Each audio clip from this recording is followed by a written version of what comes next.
நடிகர் கமல்ஹாசன் குடும்பத்தைச் சேர்ந்தவங்க தான் பிரபல நடிகை சுஹாசினி. இவங்க 1980 மற்றும் 90களில் முன்னணி ஹீரோயினா வலம் வந்தவங்க.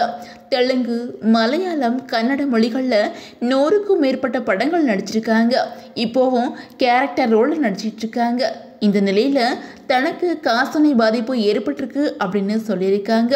அந்த வகையில் நடிகை சுஹாசினி டைரக்டர் மணிரத்னம் அவங்கள திருமணம் பண்ணிக்கிட்டாங்க. இந்த தம்பதிக்கு நந்தன் அப்படிங்கிற ஒரு மகனுமே இருக்கிறாங்க.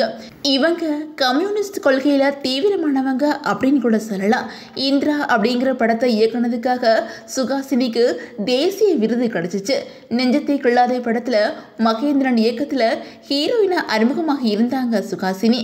அதுக்கப்புறம் பாலச்சந்தர் எழுதிய இயக்கிய சிந்து பைரவி படத்தில் சுஹாசினியோட நடிப்பு எல்லாராலையும் புகழப்பட்டுச்சு. இப்போது மணிரத்னம் கூட இணைஞ்சு மெட்ராஸ் டாக்கீஸ் அப்படிங்கிற தயாரிப்பு நிறுவனத்தை தொடங்கி பல வெற்றி படங்களை தயாரித்து வந்துட்டு இருக்காங்க. அந்த வகையில் சில தினங்களுக்கு முன்னாடி சுஹாசினி ஒரு பேட்டியில் பேசியிருக்காங்க. அதில் எனக்கு 10 வயசாக இருக்கும்போது காசநோய் வந்துச்சு. உடனே தீவிர சிகிச்சை எடுத்துக்கிட்டதன் காரணமாக காசநோய் அப்போது போயிடுச்சு.